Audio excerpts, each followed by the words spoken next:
Well, I got several of these good-looking pumpkins from my neighbor, plus I grew one or two myself, and they have been sitting on my countertop ever since.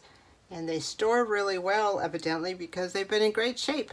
So I took a couple apart and I cooked them in the crock pot and made like pumpkin puree for baking. But then I thought, let's try to do something savory. So I made some roasted pumpkin. It came out great. So let's do it again right now. This video is part of a collaboration named Quick and Easy Meals.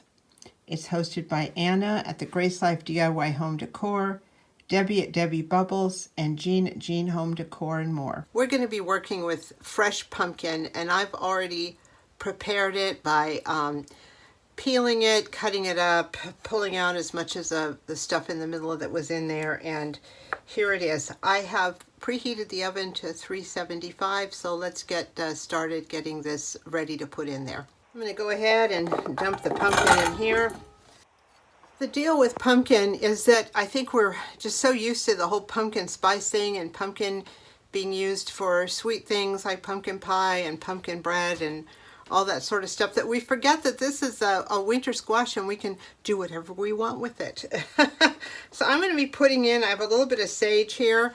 I'm going to put a little bit of some sage leaves in here, what's left of them. A little worse for wear, so we'll finish them up.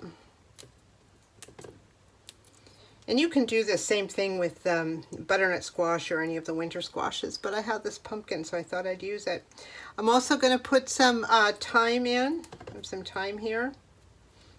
Grab some more of that. I actually grow thyme. I grow thyme, sage, and rosemary in my garden, though I'm not that happy with the sage. It's not fragrant enough. I don't know. Maybe I need another plant. Oh, this thyme smells so good. So we're going to do that. All right. And finally, I'm going to put some rosemary in, and I'm finding that a little bit of rosemary goes a long way. It's good, but it can overpower. So I think I might just use this one stalk. I'm going to try to control myself. I do tend to overdo it sometimes. Well, I'm not going to control myself. I'm going to put a little bit more in there. There. I probably have overdone it, but so what? Okay, so I'm going to now take some olive oil and just do a little bit on there and mix it all up. Oops, already lost a piece. Just make sure it's coated and that the seasonings, the herbs are kind of all over the place. And I'm going to grab a pan to roast this in.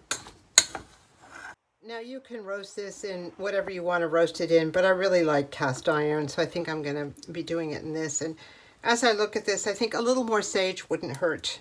I don't know. And maybe a little more thyme. Pumpkin is pretty bland, so it can absorb a lot. There, maybe I'm happy now. I'm not sure. So I'm going to go ahead and mix this one more time, then I'm going to put it into this pan.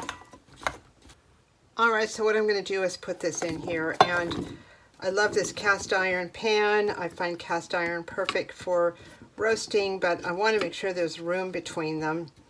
And if I put all of this in there, there's not going to be sufficient room. So either I need a bigger pan or I just got to do some more tomorrow for dinner. So I think that's sufficient. And the rest I'll cook tomorrow. So I'm going to put this in the 375-degree oven, and we will check it out in a minute. So it's been about 30 minutes, and things are soft, but not quite soft enough. If I turn these over, you'll see they're getting nicely cooked on the back. Like that, nicely browned. About 15 minutes in, I opened this up, and it looked a little dry, so I added about another tablespoon of oil.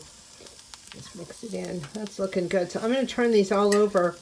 Then I'm going to cover these up with foil. They smell so good.